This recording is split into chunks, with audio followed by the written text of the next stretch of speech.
Important is అంటే మీరు ఒక తెలుగు అమ్మాయి అందులో మరియు యాజ్ ఎ టీనేజర్గా మరియు మీరు ఎన్నో విదేశాలు కూడా ప్రయాణం చేశారు. విదేశాలు కాదు, ఒక తెలుగు మూవీ ఇండస్ట్రీ మరియు సౌత్ తమిళ మూవీ ఇండస్ట్రీ కూడా మీకు అనుభవాలు ఉన్నాయి. యాజ్ ఏ ఆర్టిస్ట్ ప్రతి ఒక్కరి చూపు మీ మీద ఉంటుంది. ఒక అమ్మాయిగా, అబ్బాయిల మీద అయితే కామన్ థింగ్ ఎవరు చూసినా ఏం కాదు, అమ్మాయిగా మాత్రం మిమ్మల్ని ఎక్కువ స్ట్రెస్ చేస్తారు. మీరు ఒకవేళ ఎవరికైనా కామన్ పీపుల్ పాజిటివ్ హెల్ప్ చేయడానికైనా నెగిటివ్స్ వస్తే సమాజం ఇది right according to my sense. Social issues గురించి నేను ఎస్పెషల్గా కాన్సన్ట్రేట్ చేసేది ఏంటంటే, ఇవాళ ఒక కాలేజ్కి వెళ్తేనేమో ర్యాగింగ్, ఇంకా ఇది యాసిడ్ అలాంటి దాడులు, ఇంకా ఆఫీస్కి వెళ్తేనేమో వాడు లైంగిక దాడులు, ఇంకా ప్రతి చోట ఎక్కడ చూసినా ఇంకా సోషల్ ఇష్యూస్ అని చెప్పుకోవాలంటే మనకి ఈ సమాజంలో మనం ఇంత డెమోక్రటిక్ పీపుల్, ఇది ప్రజాస్వామ్యం అని చెప్పుకునే ఈ సమాజంలో ఇన్ని ప్రాబ్లమ్స్ ఉన్నాయని మనకు బ్రెయిన్ దిమ్మ మైండ్ బ్లాక్ అయిపోతుంది. నా ఓన్ లాంగ్వేజ్ చెప్పాలంటే వీటి గురించి మీరు చెప్పండి మేడం. యాజ్ ఏ ఇండియన్గా, యాజ్ ఏ టీనేజ్ గర్ల్గా మీరు ఫీల్ అయిన అనుభవాలు కూడా మాతో షేర్ చేసుకుంటే మేము చాలా హ్యాపీగా ఫీల్ అవుతాం. నేను టీనేజ్ కాదు, క్రాస్ టీన్. ఓకే, వెల్ ఎస్, నేను టీనేజ్ గర్ల్గా ఉన్నప్పటి నుంచి ఇలాంటివి నేను పర్సనల్గానే చాలా ఫేస్ చేశాను. ప్రేమించమంటారు, వెంట పడతారు, కాదు అంటే ఎందుకు కాదు అంటారు, ఏంటి నీ గొప్ప, నువ్వు అందంగా ఉన్నావు అని పొగరా, ఏం చూసుకొని నీకు పొగరు, ఓ నీ అందం చూసుకున్నా, నీ మొహం మీద యాసిడ్ పోస్తాను, చంపేస్తాను, ఏమనుకుంటున్నావు. సో ఇలాంటి బెదిరింపులు నేను నా ఎట్ ద ఏజ్ ఆఫ్ 14 నుంచి నేను చూస్తూనే ఉన్నాను. నా personal experience, I took so much pain. అది ఇంట్లో చెప్పలేము, ఇలా బెదిరిస్తున్నారని భయం, ధైర్యం ఉండేది, కానీ అన్నవాడిని ఎదిరించేదాన్ని, బాగా ఎదిరించేదాన్ని. నేను పబ్లిక్గా వార్నింగ్ ఇచ్చాను, ఏంటి చంపుతావా చంపేసుకో, ఏం పిక్తావో పిక్, నేనైతే నీకు భయపడేది లేదు. అంటే నాకు నచ్చకుండా నేను లవ్ చేయడం ఏంటి, నాన్ సెన్స్, కుదరదు. ఏం చూసుకుని నీకు అంత బలుపు, నన్ను చూసుకునే బలుపు, ఏంటైతే చంపేస్తాం, ఏమనుకున్నావు తెలుసా, పెట్రోల్ పోసి తగలేస్తాం, దానికి ఒక్క నిమిషం ముందు నేను తగలేస్తాను. సో ఇలా కొట్లాడేదాన్ని, అస్సలు ఎక్కడ తగ్గేదాన్ని కాదు. అంటే ఆ ఏరియా వరకు రౌడీ అని పేరు తెచ్చుకున్న వాళ్ళతో కూడా నేను బాగా గొడవలు పడ్డాను. సో నా ఫ్రెండ్స్కి నాకు మధ్య గ్యాప్స్ కూడా చాలా వచ్చాయి. ఎందుకు అలా గొడవలు పడతావు, అది చాలా పెద్ద ఎఫెక్ట్ అవుతుంది, రేపు పొద్దున వాడిని మీద గ్రడ్జ్ పెట్టుకుంటే నేను ఏం చేస్తాడు, నీకు ఏమన్నా తెలుస్తుందా, ఏమన్నా నేనే చంపేస్తాను, వాడిని చంపేసి జైలుకి వెళ్ళిపోతాను. సో ఇలానే అనేదాన్ని, నేను ఎప్పటికీ భయపడాను.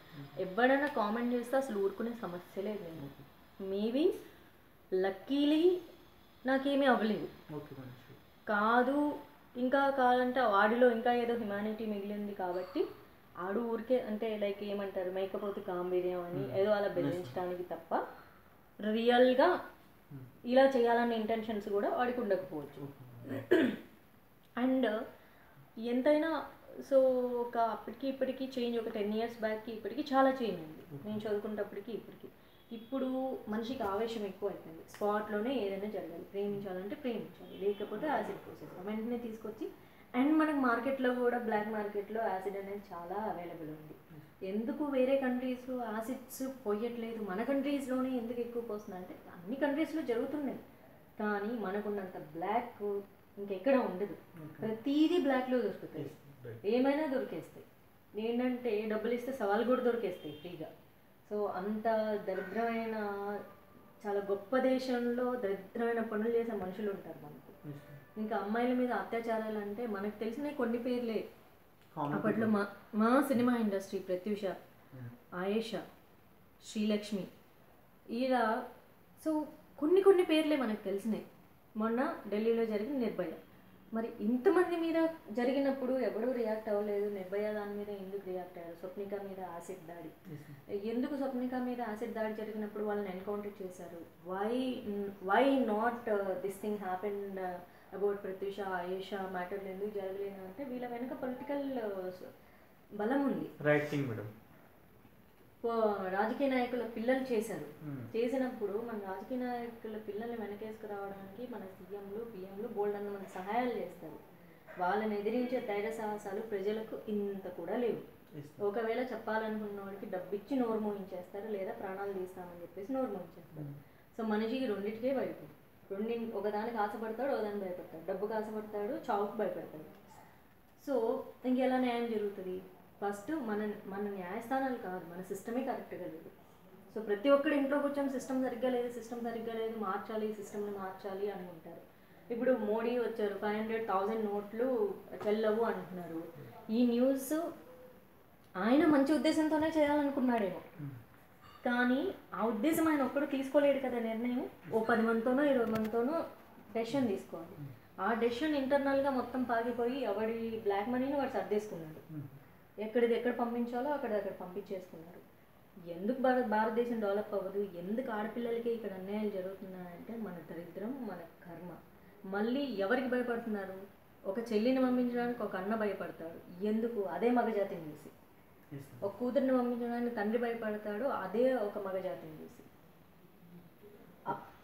అత్తగారింటికి పంపించడానికి ఒక తల్లి భయపడుతుంది, మళ్ళీ తన ఆడజాతిని చూసి.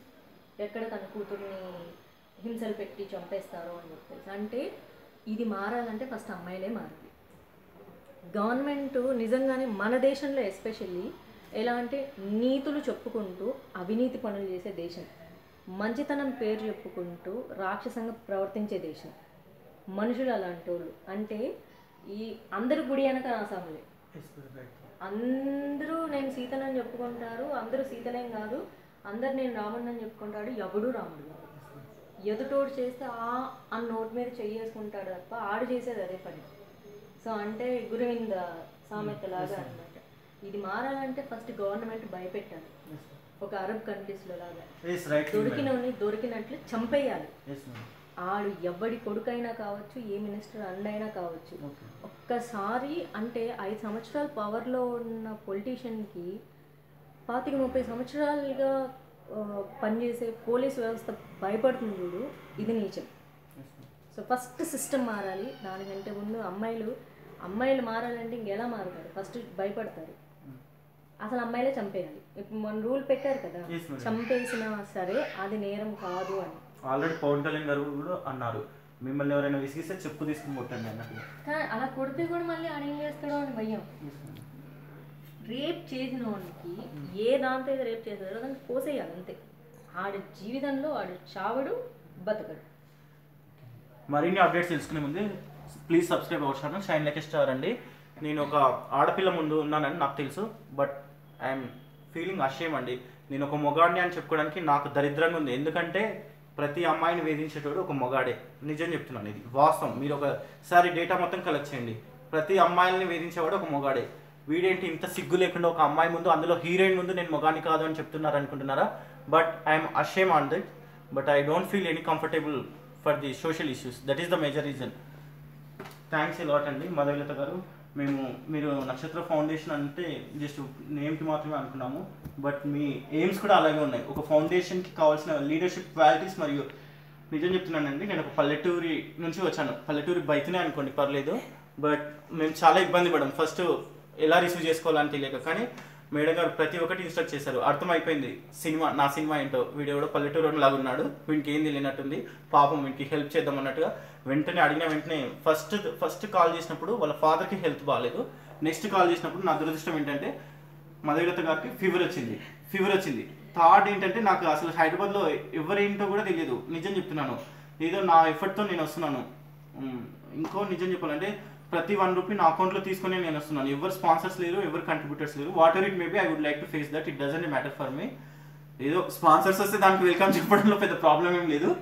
ఇంత ఈగోగా చెప్తున్నాడు అనుకోవద్దు. బట్ వెరీ గుడ్ అండి. మేము సినిమా స్టార్ అంటే జస్ట్ వాళ్ళు కెమెరా ముందు యాక్ట్ చేయడం వరకే చూసాము, కానీ మీరు రియల్ లైఫ్లో కూడా రియల్ స్టార్లో ఉన్నారు. We feel very comfortable. But we feel ఒక ఇండియన్ ఉమెన్ ఇంత డేర్గా, ఇంత సోషల్ యాక్టివిటీస్లో, ఇంత ఒక టీనేజ్లో ఇంత స్పోర్టివ్గా వర్క్ చేస్తున్నారంటే we are proud of Indian lady అండి. Thanks a lot giving for such a valuable information. ఇంకో విషయం ఏంటంటే వ్యూవర్స్ అందరికీ చెప్పాల్సింది, నాకు వ్యూస్ చాలా తక్కువ ఉన్నాయండి, నాకు తెలుసు అది. కానీ నా షోస్ చూసేవాడు ఒక 20 మెంబర్స్ మారినా నాకు చాలా సంతోషం. నేను నిన్న రీసెంట్గా కొందరిని అడిగాను, సార్ నేను ఇలా ప్రోగ్రామ్స్ కండక్ట్ చేస్తున్నారు, మీరు హెల్ప్ చేస్తారంటే నీ రెజ్యూమ్ ఏంటి అంట. మంచి పని చేయడానికి రెజ్యూమా? ఓకే, నేను రెజ్యూమ్ కూడా ప్రిపేర్ చేసుకున్నాను. బట్ ఇంకో విషయం ఏంటంటే వాళ్ళు ఒక దారుణమైన క్వశ్చన్ అడిగారు, మాకు డబ్బులు ఇస్తావా, మాకు మందు పార్టీ ఇస్తావా అంటే.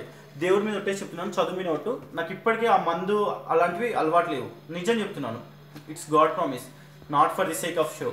Thanks a lot giving for such valuable information అమ్మా. మీరు ఎవరికి ఇవ్వని ఇన్ఫర్మేషన్ మాకు ఇచ్చారు. నాకు తెలుసు, నేను మొత్తం క్రాస్ ఎగ్జామిన్ చేశాను. మీరు బ్రదర్ గురించి ఒక షోల్జర్గా, మీరు ఒక సామాజికవేత్తగా ఒక సినీ స్టార్గా మీరు ఎదుర్కొన్న అనుభవాలు మొత్తం A to Z ఏ ఛానల్కి ఇవ్వలేదు నాకు తెలిసి. I think it is exclusive show with me.